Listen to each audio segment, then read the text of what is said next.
સુરતમાં ₹27 લાખની ઠગાઈ આચરનાર 2 કુખ્યાત આરોપીઓની આખરે ધરપકડ કરી લેવામાં આવી છે. વોટ્સએપ ગ્રુપ દ્વારા શેરબજારમાં રોકાણ કરી અને સારા નફાની લાલચ આપી ₹30 લાખની છેતરપિંડી કરનાર 2 આરોપીઓને સુરત સાયબર ક્રાઇમ સેલ દ્વારા ઝડપી પાડવામાં આવ્યા છે.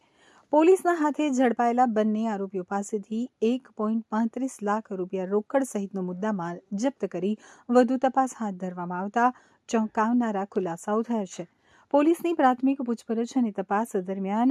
નેશનલ સાયબર ક્રાઇમ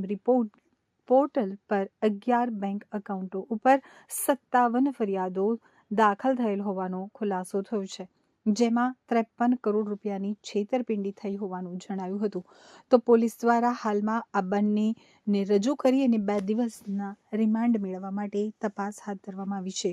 સૂત્રો પાસેથી જાણવા મળતી માહિતી અનુસાર ગત ઓક્ટોબર મહિનામાં LKP કોન્સલેશન કેમ્પ નામના વોટ્સએપ ગ્રુપ દ્વારા શેરબજારમાં રોકાણ કરી ઊંચું વળતર મેળવવાની લોભામણી વાતો કરી ફરિયાદી પાસેથી ₹30 લાખ ટ્રાન્સફર કરાવવામાં આવ્યા હતા,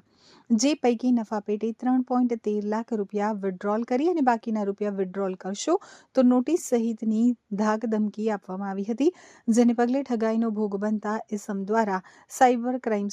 સેલમાં ફરિયાદ નોંધાવતા પોલીસ દ્વારા આરોપીઓને ઝડપી પાડવાના ચક્રો ગતિમાન કરવામાં આવ્યા હતા. આ દરમિયાન સાયબર ક્રાઇમ સેલ દ્વારા હાથ ધરવામાં આવેલ તપાસ દરમિયાન પૂર્ણા ગામ ખાતે મુક્તિધામ સોસાયટીમાં રહેતા ધર્મેશ ચોપડા અને કામરેજના બાલકૃષ્ણ પેલેસ ખાતે રહેતા હિતેશ ભાયાભાઈ ચિકલાસિયાની ધરપકડ કરવામાં આવી હતી.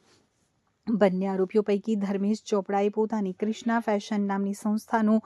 યશ બેંકનું એકાઉન્ટ હિતેશ ચકલાસિયાની કમિશનથી ભાડે આપ્યું હતું. તો સાયબર ક્રાઇમ પોલીસ દ્વારા આરોપીઓના ઘરે તપાસ હાથ ધરતા 4 મોબાઈલ, 5 ડેબિટ કાર્ડ સહિત ₹1.35 લાખની રોકડ રકમ સહિતનો મુદ્દામાલ જપ્ત કરવામાં આવ્યો હતો. 12/12/2025 ના રોજ એક NCCRB કમ્પ્લેન્ટ સુરત શહેરમાં દાખલ થયેલ હતી, જેમાં 30 લાખનું ઇન્વેસ્ટમેન્ટ ફ્રોડ કરવામાં આવેલ હતું. આ કમ્પ્લેન્ટની નોંધ અમે લોકો તરત જ લઈને પછી ACP Shweta Daniels, PI NR Patel અને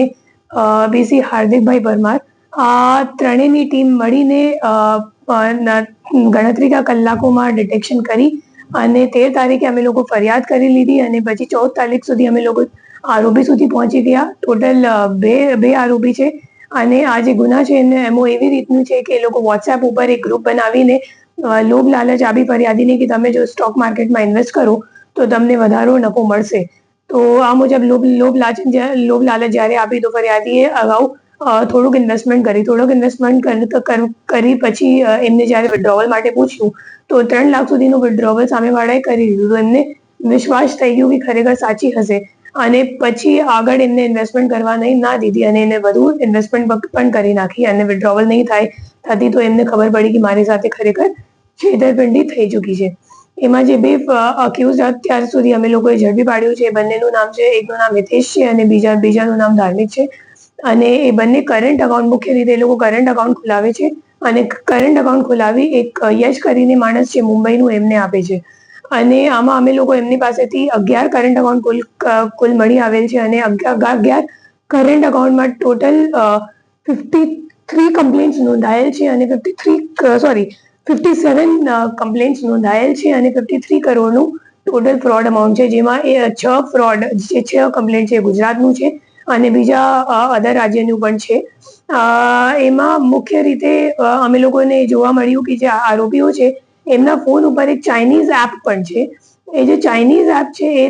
એક APK ફાઇલ જેવું છે અને એ લોકો શું કરે કે કરંટ એકાઉન્ટ ખોલાવવા માટે જે કંઈક એકાઉન્ટ હોલ્ડર હોય અને એનો નંબર એ લોકો જ્યારે એડ કરે, મતલબ અકાઉન્ટમાં લિંક કરે તો એ લિંક્ડ મોબાઈલ નંબર ઉપર એ લોકો આ APK ફાઇલ ડાઉનલોડ કરીને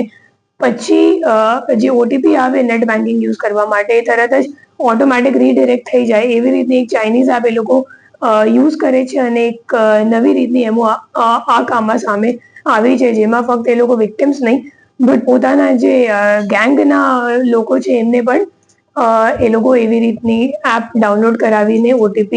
મેળવવા માટે યુઝ કરે છે. કામ શું કરે છે?